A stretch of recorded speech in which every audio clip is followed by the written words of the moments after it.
The crumpled $5 bill trembled between Zoe's fingers as she slid it across the marble table, the coffee shop's gentle hum, unable to mask the desperation in her whispered plea.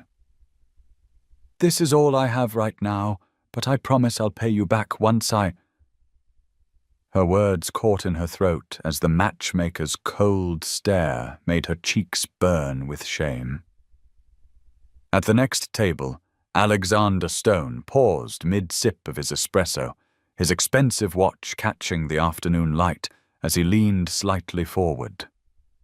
The young woman's voice carried a raw vulnerability that made something twist uncomfortably in his chest, something he'd buried beneath years of calculated business deals and emotional armor. "Please," Zoe continued, her voice barely audible now. "I just need one chance to meet someone decent." Someone who might. She couldn't finish the sentence, couldn't voice what she was really asking for. The matchmaker's manicured fingers drummed against the table as she considered the pathetic offering. "Honey, $5 won't even cover my coffee. What you're describing sounds less like dating and more like—" "Excuse me." Alexander's voice cut through their conversation like silk over steel. "I think I want a deal." His deep, dark eyes bore into Zoe with an intensity that made her breath catch. 3 days earlier, Zoe Martinez had stood in the sterile hallway of St. Mary's Hospital, clutching a folder of medical bills that might as well have been a death sentence. The oncologist's words still echoed in her mind like a broken record experimental treatment. $200,000, no insurance coverage, 3 months to decide. Her mother lay sleeping in the room behind her, thin and frail but still fighting with the same stubborn determination that had raised Zoe alone after her father disappeared when she was 7. The morning sun streamed through the hospital windows as Zoe counted the cash in her worn wallet for the 100th time. $47.38. She'd been fired from her teaching job 2 weeks ago when the school district made budget cuts, and her unemployment benefits wouldn't start for another month. The part-time jobs she'd applied for would never pay enough, not fast enough. She needed a miracle, or at least someone wealthy enough to marry quickly and help with the medical expenses. The thought made her stomach churn, but desperation had a way of reshaping moral boundaries. That's how she found herself researching matchmaking services, scrolling through websites promising to find the love of her life for a fee that made her laugh bitterly. Love was a luxury she couldn't afford. What she needed was a transaction. Margaret Blackwood's office was tucked between a dry cleaner and a small law firm in downtown Seattle. The woman's reputation preceded her. She specialized in discreet arrangements for wealthy clients who valued privacy over romance. Zoe had called that morning, explaining her situation in coded language that made her feel like she was negotiating something far darker than a date. Alexander Stone's morning had started like every other for the past 6 years, with his son Lucas drawing pictures at the kitchen table while he made coffee and checked his phone for overnight developments in his tech empire. The 8-year-old boy had inherited his mother's artistic talent and his father's quiet intensity, creating elaborate family portraits that always included a mysterious woman with long, dark hair standing beside Alexander. "Who's that, buddy?" Alexander would ask, though he already knew the answer. "That's Lucas's mom," the boy would reply matter-of-factly, as if saying it enough times might make it true. Alexander had built his company from nothing after Sarah died, giving birth to Lucas. The guilt had driven him to work 18-hour days, pouring his grief into algorithms and business strategies, until Stone Technologies became one of the fastest-growing companies in the Pacific Northwest. But success felt hollow when he came home to a son who barely knew him, and a house that echoed with loneliness. He'd tried dating brief, meaningless encounters with women who saw dollar signs instead of the broken man beneath the expensive suits. What Lucas needed was a mother figure, someone who could give him the family Alexander had failed to provide. The idea of surrogacy had come from his lawyer, who'd handled the arrangements for Lucas 6 years earlier. Alexander already had one healthy son through a surrogate who'd fulfilled her contract and disappeared from their lives as planned. Now Lucas was asking for a sister, drawing pictures of a little girl with pigtails and a gap-toothed smile. Alexander could provide the money, the medical care, the legal framework. What he couldn't provide was the emotional connection a child needed. He needed someone different this time, someone who might stick around and help him figure out how to be a father instead of just a provider. When Alexander overheard Zoe's conversation with the matchmaker, something in her voice reminded him of Sarah, not the way she sounded, but the quiet strength behind her desperation. He'd been meeting with Margaret Blackwood himself, discussing his own unconventional needs, when fate placed them at adjacent tables in the coffee shop. The universe, it seemed, had a twisted sense of humor about bringing desperate people together. As he listened to Zoe's pleading voice, Alexander made a decision that would change both their lives in ways he couldn't possibly imagine. The coffee shop fell silent except for the soft jazz playing overhead as Alexander approached their table. Up close, Zoe was younger than he'd initially thought, maybe 26 or 27, with the kind of natural beauty that didn't need enhancement and eyes that held too much worry for someone her age. Her hands shook slightly as she looked up at him, probably wondering if he was some kind of predator, taking advantage of her obvious distress. Margaret Blackwood, however, looked intrigued rather than concerned, her practiced eye already calculating the potential profit in this unexpected development. "Mr. Stone," Margaret said, her voice smooth as honey, "I wasn't expecting you for another 30 minutes. Alexander kept his eyes on Zoe as he spoke. "Plans change. I overheard your conversation, and I think we might be able to help each other." Zoe's cheeks flushed deeper as she realized the stranger had been listening to her humiliating negotiation. She started to stand, mumbling apologies, but Alexander's gentle tone stopped her. "Please don't go. What's your name?" "Zoe Martinez," she whispered, still not meeting his eyes. "And you're clearly in a situation where you need money quickly." Alexander sat down uninvited, his presence somehow making the small table feel even smaller. "I'm Alexander Stone, and I have a proposition that might benefit us both. I'm not looking for a wife or a girlfriend. I'm looking for someone to carry my child. A daughter, specifically. My son Lucas needs a sister, and I need someone I can trust to help me give him the family he deserves." The words hung in the air like smoke, impossible to take back. Zoe's eyes widened as she processed what he was suggesting, while Margaret leaned forward with obvious interest. "The compensation would be significant," Alexander continued, his business voice steady and clinical. "Enough to handle whatever medical expenses you're facing, plus a generous fee for your time and commitment." Zoe felt the world tilt sideways as she stared at this impeccably dressed stranger who'd just offered to solve her biggest problem in the most unexpected way possible. Part of her wanted to laugh at the absurdity of the situation. She'd come looking for a husband and found a man who wanted to pay her to have his baby. Another part of her, the part that had been calculating medical bills and funeral costs for weeks, was already doing the math. If he was serious, if he could really pay that kind of money, her mother would live. The ethical implications made her stomach churn, but desperate times called for desperate measures. "How much?" she heard herself asking, her voice barely above a whisper.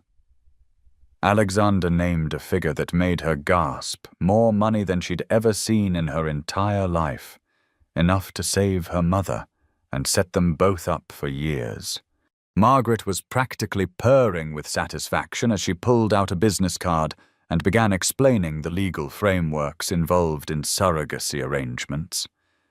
But Zoe wasn't really listening anymore.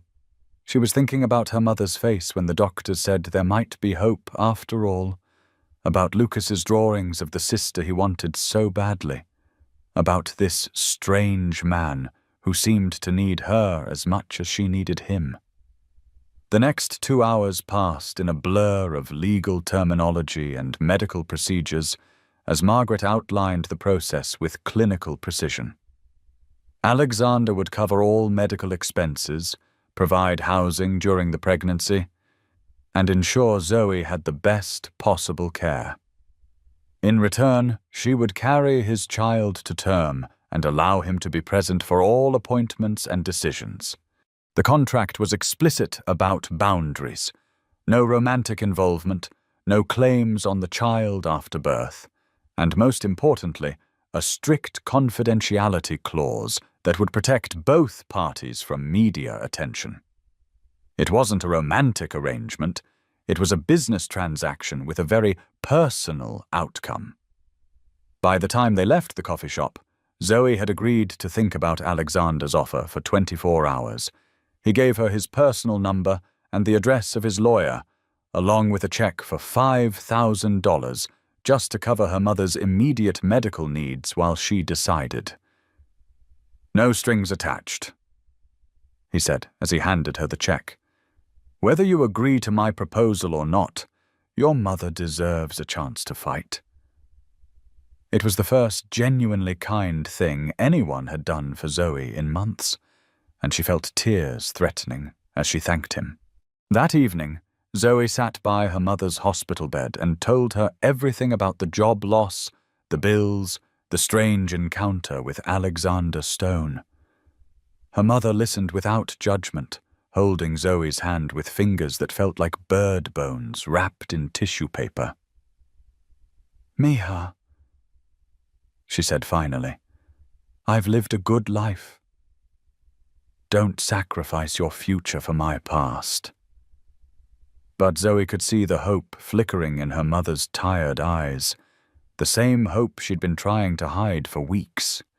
They both knew this might be their only chance, and they both knew the decision had already been made the moment Alexander wrote that check. The next morning, Zoe called Alexander's number and agreed to meet him at his lawyer's office.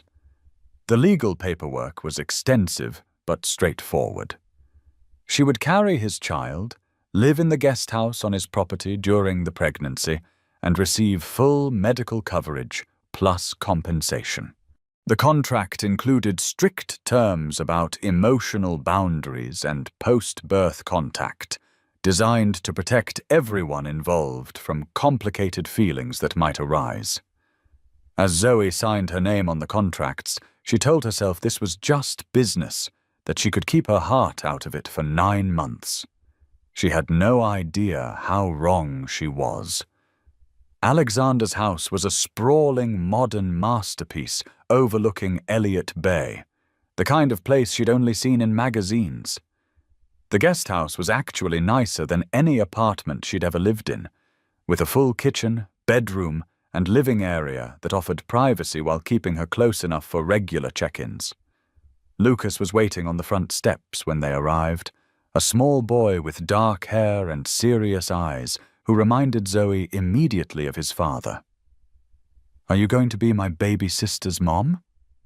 he asked with the directness only children could manage. Zoe knelt down to his level and smiled carefully. "I'm going to help your daddy make sure she gets here safely," she said, already feeling the first crack in her carefully constructed emotional walls. The first few weeks of their arrangement were awkward and formal, like roommates who barely knew each other trying to share space. Alexander was polite but distant, checking on her needs with the efficiency of a hotel concierge. Their interactions were limited to medical appointments and brief status updates, both of them carefully maintaining the professional boundaries outlined in their contract. Zoe spent most of her time in the guest house, emerging only for meals and doctor visits, constantly reminding herself that this was temporary, that she was here to do a job and then leave. But slowly, inevitably, the walls began to come down. It started with Lucas, who had apparently decided that Zoe was the coolest person he'd ever met, and began finding excuses to visit the guest house every day after school. He'd bring his artwork to show her, elaborate drawings that always featured the three of them, plus a little girl with curly hair and a big smile. At first, Zoe tried to maintain distance, but Lucas's innocent enthusiasm was impossible to resist. Soon she found herself looking forward to his visits, helping him with homework and listening to his elaborate plans for teaching his sister how to draw. Alexander would sometimes come looking for his son and find them working on art projects together, and she'd catch him watching them with an expression she couldn't quite read. There was something vulnerable in his eyes during these moments, as if he was seeing something he'd been hoping for but didn't dare expect. These brief encounters stretched longer as the weeks passed. Alexander would accept Zoe's offer of coffee, would linger to admire Lucas's latest masterpiece, would share small stories about his son's quirks and achievements. Despite the contract's clear boundaries, they were slowly becoming something that looked suspiciously like a family. The pregnancy progressed smoothly through the first trimester, but the emotional complications were harder to navigate. Zoe found herself caring deeply about the child she was carrying, not just as a job, but as a real person she was bringing into the world. She talked to the baby constantly, telling her about Lucas's drawings and Alexander's kindness and the beautiful view from the guest house windows. During ultrasound appointments, Alexander would hold his breath as they watched their daughter move on the screen, and Zoe would catch herself thinking of the baby as theirs instead of his. The first major crack in their carefully constructed arrangement came during Zoe's 4th month, when she received a phone call that changed everything. Her mother's treatment had hit an unexpected snag.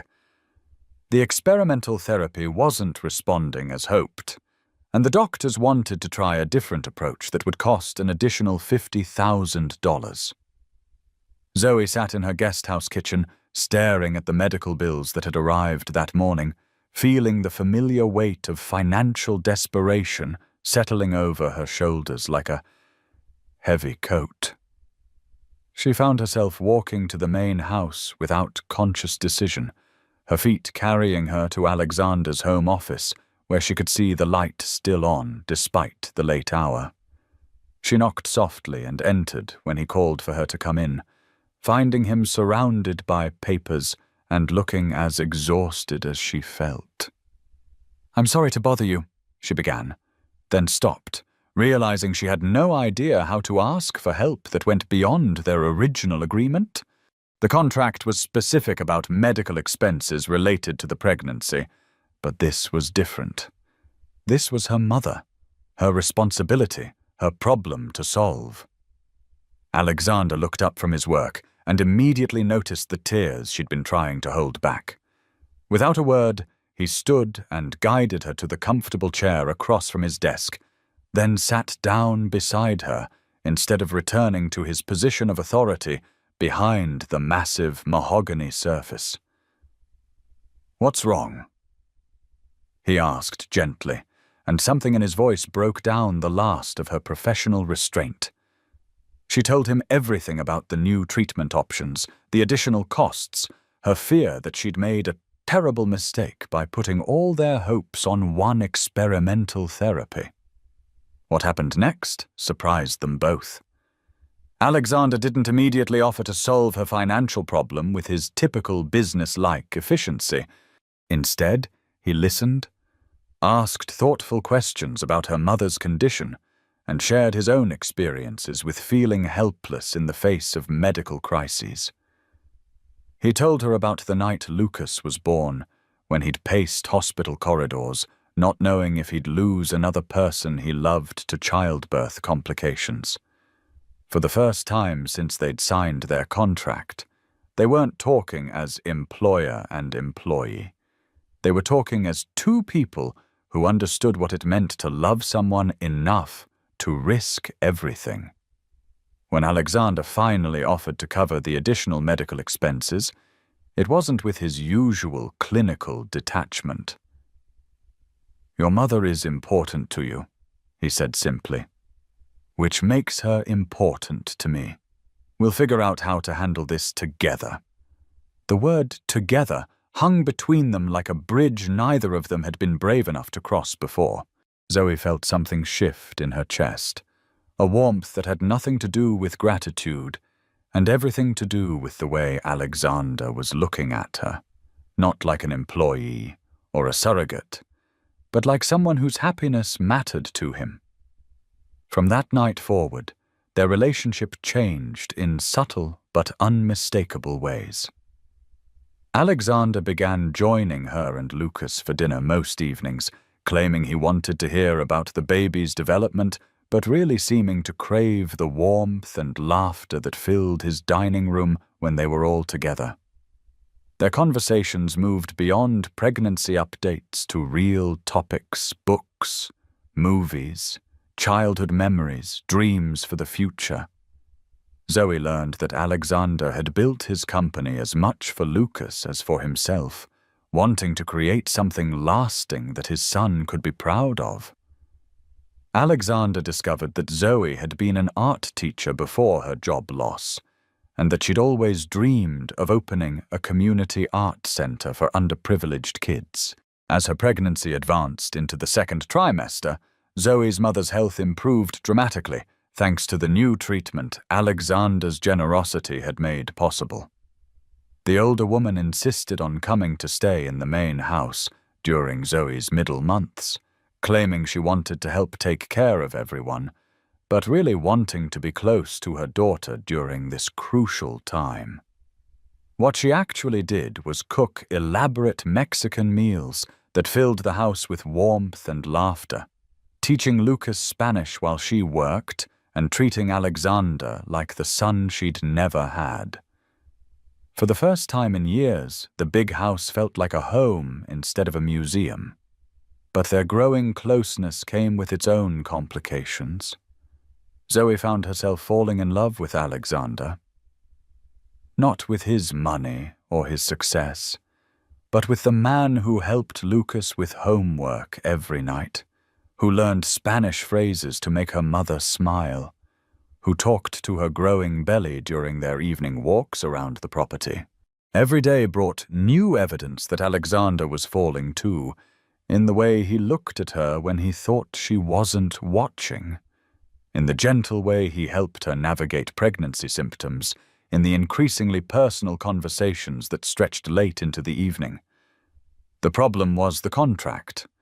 Every clause they'd signed was designed to prevent exactly what was happening between them. Emotional attachment that would complicate the neat business arrangement they'd constructed. If Zoe admitted her feelings, she risked violating the terms that guaranteed her mother's medical care. If Alexander acknowledged the growing love between them, he opened himself up to accusations of taking advantage of her vulnerable position. They were trapped by the very agreement that had brought them together, unable to act on feelings that grew stronger every day. The situation became even more complicated when Zoe's pregnancy entered the third trimester, and Alexander's family finally learned about the arrangement. His parents, Richard and Patricia Stone, arrived unannounced one Saturday morning, their disapproval evident before they'd even gotten out of their Mercedes. They'd heard rumors about Alexander's surrogate situation through mutual friends and had come to assess what they clearly viewed as a threat to their son's reputation and their grandson's well-being. The confrontation in Alexander's living room was painful for everyone involved. Patricia Stone, elegant and cold as winter marble, looked at Zoe with the kind of disdain usually reserved for something unpleasant she'd found on her expensive shoe. "So you're the gold digger who's trying to trap my son with a pregnancy," she said without preamble, her cultured voice dripping with contempt. Richard Stone was more diplomatic but equally dismissive, suggesting that Alexander was making an emotional decision that would damage both his business reputation and Lucas's stable home environment. Alexander's defense of Zoe was fierce and immediate. "Zoe is not a gold digger. She's a woman in an impossible situation who agreed to help me give Lucas the family he wants. She's been nothing but honorable in this arrangement, and I won't have you speaking to her that way in my home." But his parents' accusations hit their target anyway, awakening all of Zoe's insecurities about her place in Alexander's life. Was she really just a business arrangement to him? Had she imagined the growing connection between them? Was she fooling herself about his feelings while his family saw her for what she really was? A desperate woman who'd sold her body for money? The damage was done, despite Alexander's attempts to reassure her later. Zoe began pulling back emotionally, reminding herself daily that this was a job, not a relationship, and that her mother's life depended on her maintaining professional boundaries. She declined dinner invitations, limited her conversations with Alexander to medical updates, and spent more time in the guest house trying to rebuild the emotional walls that had been crumbling for months. Alexander noticed the change immediately and tried to bridge the growing distance between them, but Zoe's fear of losing everything made her desperate to prove she wasn't the calculating woman his parents had accused her of being. The emotional turmoil took its toll on Zoe's health, causing stress that her obstetrician warned could affect the baby. During a routine appointment in her 7th month, Dr. Sarah Chen noticed elevated blood pressure and signs of preeclampsia that could become dangerous if not carefully monitored. "You need to reduce stress and get more rest," she told Zoe seriously, while Alexander sat beside the examination table looking pale. "Preeclampsia can escalate quickly, and we want to avoid any complications that might endanger you or the baby." The medical warning forced Alexander to confront the damage his parents' visit had caused. That evening, he found Zoe sitting on the guest house porch, looking out at Elliott Bay with a sadness that made his chest ache. "We need to talk," he said, settling into the chair beside her despite her obvious reluctance to engage. "My parents were wrong about you, and I should have made that clearer. But more importantly, I think we need to be honest about what's happening between us, contract or no contract." What followed was the most difficult and honest conversation either of them had ever had. Alexander admitted that he'd fallen in love with Zoe somewhere between her first sonogram and her mother's homemade tamales, that he'd been fighting his feelings because he was afraid of taking advantage of her vulnerable position. Zoe confessed that she loved him too, but that his parents' accusations had awakened her worst fears about being seen as a woman who'd sold herself for medical bills. They both acknowledged that their contract had become irrelevant the moment Lucas started calling Zoe Mom, and she started thinking of Alexander's daughter as her own child. But admitting their feelings didn't solve the fundamental problem. Zoe was still financially dependent on Alexander, still carrying his child under a legal agreement that specified no romantic involvement. If they acted on their love now, would anyone ever believe it was real and not just an extension of their business arrangement? How could they build a genuine relationship on a foundation of financial necessity? The questions hung between them like fog, obscuring a path forward that seemed impossible to find. The crisis came 2 weeks later, when a photographer from a gossip magazine managed to get pictures of Alexander helping Zoe out of his car at a doctor's appointment.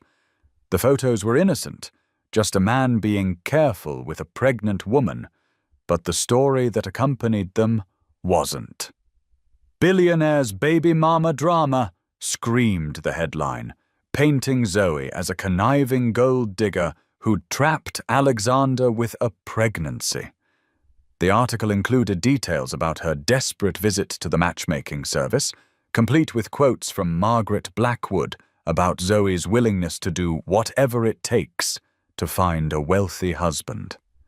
The media attention was immediate and vicious. Paparazzi camped outside Alexander's property, trying to get photos of the $5 date girl who'd allegedly seduced a tech mogul. Social media exploded with cruel memes and harsh judgments about Zoe's character, while business reporters questioned Alexander's judgment and leadership abilities. The stress of constant scrutiny sent Zoe's blood pressure soaring again, landing her in the hospital for monitoring during what should have been the peaceful final weeks of her pregnancy. As Zoe lay in the hospital bed with monitors tracking both her vital signs and the baby's, she made the hardest decision of her life. She asked Alexander to honor their original contract exactly as written. She would deliver the baby, recover for the agreed-upon time, and then leave with the compensation they'd negotiated. No ongoing relationship, no complicated custody arrangements, no attempts to turn their business agreement into something more personal. It was the only way to prove to his family, the media, and herself that she hadn't been trying to trap him with a pregnancy. Alexander's reaction was swift and devastating. "You're not just an employee to me," he said, his voice breaking as he held her hand in the sterile hospital room.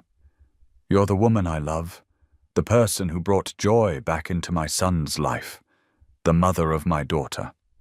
I don't care what the contract says, or what my parents think, or what the media writes about us. I care about you, and I'm not letting you walk away from us because you're afraid of what people might say." But Zoe's fear ran deeper than public opinion. She was terrified that she'd become exactly what Alexander's parents had accused her of being, a woman who'd used her pregnancy to manipulate her way into a wealthy man's life. How could she ever be sure that Alexander's feelings were real and not just gratitude mixed with proximity? How could she trust her own emotions when they'd developed in such an artificial situation? The only way to prove her integrity, she believed, was to stick to their original agreement and walk away from the best thing that had ever happened to her. The standoff might have continued indefinitely, if not for Lucas, who had his own ideas about what constituted family. The 8-year-old had been watching the adults around him struggle with complicated emotions he didn't fully understand. But what he did understand was that the people he loved most were hurting each other. On the night before Zoe was scheduled to be released from the hospital, Lucas snuck out of his bedroom and made his way to Alexander's home office, where his father was working late again. "Daddy?" Lucas said, climbing into the chair across from Alexander's desk with the serious expression he wore when discussing important matters. "Are you going to let Zoe and baby Isabella go away?" Alexander looked at his son, really looked at him, and saw an intelligence and emotional maturity that reminded him painfully of Sarah. "It's complicated, buddy. Sometimes adults make agreements that they have to keep, even when their feelings change." Lucas considered this with the gravity of someone much older than his 8 years. "But if Zoe loves us and we love her, why does a stupid paper matter more than our family?" Out of the mouths of babes came the clarity that Alexander had been missing. His son was right. The contract had become irrelevant the moment they'd become a family in every way except legal. The media attention would eventually die down. His parents would either come around or remain distant. But love like this came along once in a lifetime if you were lucky. Alexander made his decision that night, and it had nothing to do with business arrangements and everything to do with the family worth fighting for. The next morning, Alexander arrived at the hospital with Lucas, a bouquet of flowers, and a new set of legal documents. But instead of presenting them to Zoe immediately, he sat down beside her bed and told her a story about a little boy who'd been drawing pictures of a complete family for months before he'd ever met her. He talked about morning breakfasts that had become the best part of his day, about evening walks that had healed hurts he didn't even know he was carrying, about falling in love so gradually and completely that he couldn't imagine his life without her in it. "The contract was supposed to protect us," Alexander said, taking her hands in his. "Instead, it's keeping us from the life we all want. I'm not asking you to stay because of legal obligations or financial arrangements. I'm asking you to stay because Lucas draws you in every family portrait, because Isabella kicks harder when she hears your voice, and because I love you more than I thought it was possible to love anyone." He showed her the new documents then, not a surrogacy contract, but adoption papers that would make her Lucas's legal mother, and a prenuptial agreement that protected her rights regardless of what happened to their relationship. Zoe looked at the papers through tears that had nothing to do with pregnancy hormones and everything to do with seeing her deepest dreams reflected back at her in legal terminology. Alexander wasn't asking her to be his employee or his baby mama or his convenient arrangement. He was asking her to be his partner, Lucas's mother, and Isabella's mom by choice rather than contract. When she signed the adoption papers with a shaking hand, Lucas cheered and threw himself into her arms, finally getting the mother he'd been drawing in his pictures for months. Isabella Stone Martinez was born 3 days later, healthy and beautiful and completely unaware of the legal and emotional complexities that had surrounded her creation. Zoe held her daughter, because that's what Isabella was now, in every sense that mattered, and felt her heart expand to accommodate a love so fierce it took her breath away. Alexander stood beside the hospital bed, with Lucas perched on his shoulders, all of them crying happy tears as they welcomed the newest member of their unconventional but perfect family. The media circus continued for a few more weeks, but the tone gradually shifted as the real story emerged. This wasn't a tale of gold digging or manipulation. It was a love story about two broken people who'd found healing in each other and created a family that was stronger than the sum of its parts.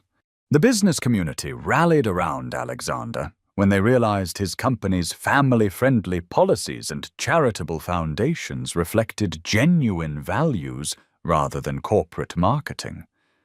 His parents remained distant for several months, but even they couldn't resist their granddaughter's charms indefinitely. 6 months after Isabella's birth, Alexander proposed to Zoe in the guest house, where she'd spent so many months trying to keep her distance from the man she loved. The ring was beautiful, but not ostentatious, and his proposal was simple and heartfelt.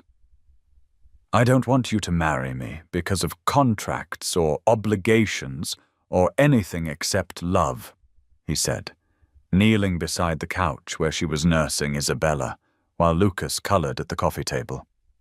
"Will you marry me because you love me, because you want to be my wife, and not just the mother of my children?" Their wedding was a small affair in the backyard where they'd taken so many evening walks during Zoe's pregnancy.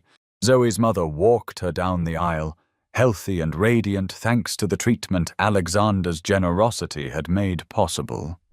Lucas served as best man, carrying the rings with the solemnity of someone who understood he was witnessing something important. Isabella slept peacefully through most of the ceremony, waking just in time to gurgle her approval during the kiss that sealed their union. 2 years later, as Alexander watched Zoe teach art classes to underprivileged children in the community center they'd opened together, he reflected on the chain of events that had brought them to this point. If someone had told him that day in the coffee shop that he'd find his soulmate through a surrogacy arrangement with a desperate woman who only had $5, he'd have questioned their sanity. But love, he'd learned, rarely followed the paths people expected it to take. Zoe caught him watching and smiled, that same radiant expression that had made his breath catch the first time he'd seen her hold Isabella. She was surrounded by children covered in paint and enthusiasm, living the dream she'd shared with him during those late-night conversations when she'd still been fighting her feelings. Their love story would never make sense to people who believed relationships should follow traditional patterns, but it was perfect for a family that had been built from necessity, strengthened by choice, and cemented by a love that had proven stronger than any contract. The $5 bill from that desperate afternoon now sat framed in Alexander's office, a reminder that sometimes the best investments require the biggest leaps of faith. Next to it was Lucas's first drawing of their complete family, a stick figure portrait that had become prophetic rather than wishful thinking. And in the corner of the frame was Isabella's first handprint, a symbol of the new life that had brought them all together and taught them that love finds a way, even when it starts with nothing more than desperation and hope.